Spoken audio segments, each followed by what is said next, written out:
All right, let's talk about these common exceptions for he and hin, okay? Common exceptions. And again, asterisk with he and hin because these aren't a full exhaustive list of exceptions, all right? It's just common exceptions.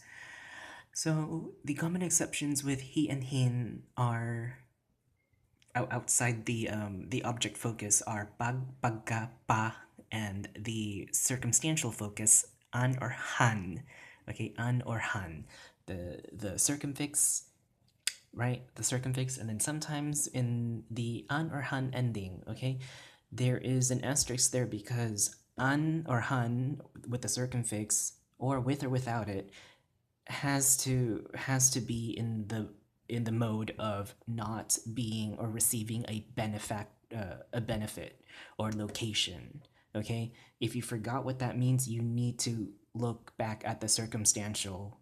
Okay, but an or han in either a circumfix or non-circumfix cannot be the benefit or benefactor or location receiving it. Okay, what else do? They elevate the affix meaning, which pretty much amplifies the meaning of the affix. You know, whoop-de-doo, right? Go figure.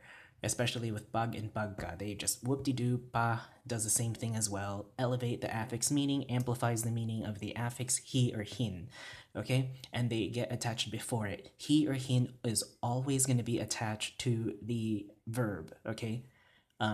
It's going to be the closest before the others get attached. That's just how the rule is for he and hin. They get attached to the closest before affixating them outside with pag, pagka, or whatever else, okay?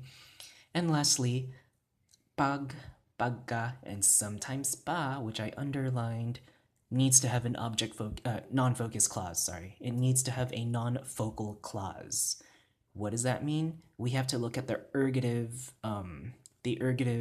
clauses, or the og or sa family of markers in that sense. So they need to have a non-focus, which would be our og or sa family of markers as the clause, and then you'll see through the examples that I have. But again, why is it that pag and pagka need to have that non-focal clause? Well, again, if you remember back with pag and pagka, they amplify themselves, right? They are the focus of the sentence if you're going to have them there. That's why you need a non-focal clause. And pa is just kind of like that little exception as well, right? It's an exception within an exception. And you'll find that when you learn foreign languages, there are always exceptions. No kidding, okay? No doubt. Cebuano is one of those, okay? Just how Cebuano is one of those languages that have cases, and I mean like pronoun cases and all that crap, right? Just how Russian and everything else does. So I guess I'll make another video about that with syntax and cases, but anyway, we'll see. All right, moving on. The first sentence, okay? And again, the same rules apply from the first part with he and hin, which is like the accidentals, the unintentionals, and then the object focus and the transitivity crap. All of that still apply with the transitivity meaning and all of that, okay? And you'll just have to take a look with how this is gonna work out.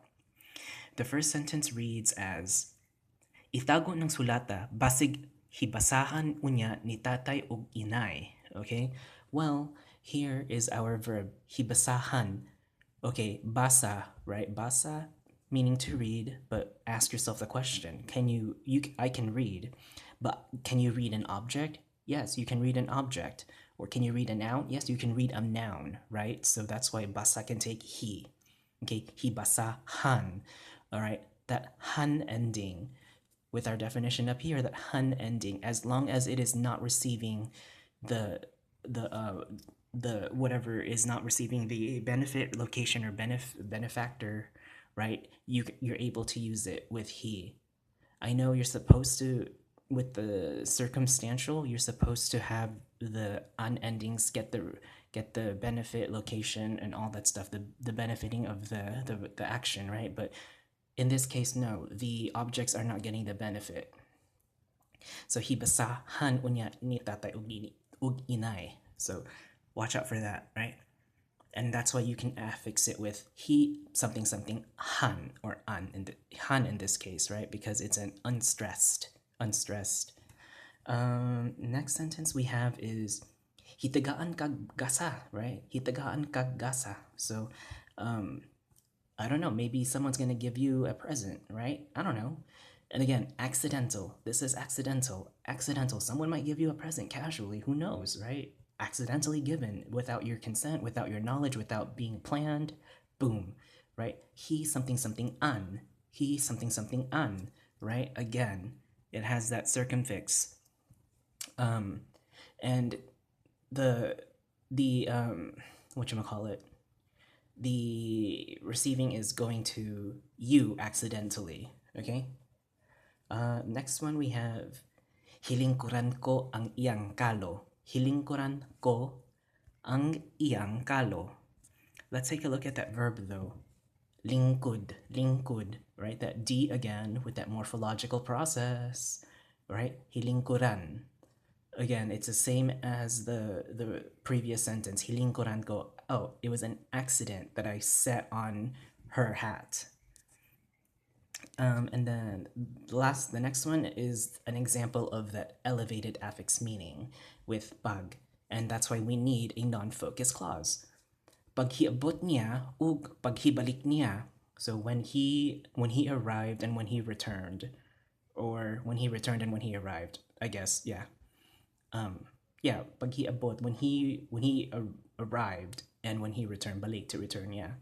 So when he arrived and when he returned, paghiabot niya ug paghibalik niya, it just elevated the meaning. It kind of just self-amplified it with hiabot, right? Because again, ask yourself the question if they can take objects.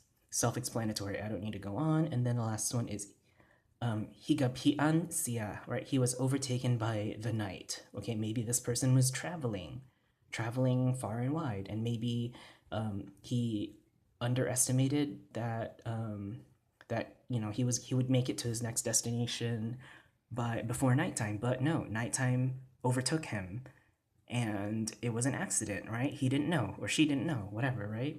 This person didn't know that nighttime overtook him on accident, or maybe he didn't plan well. So again, look at the accidental, look at how the affix is, right? And I think that is it. Again, when you get more advanced into the affixation of he and hin, you'll start to see that there are intricate exceptions, okay? So I think that's it for tonight.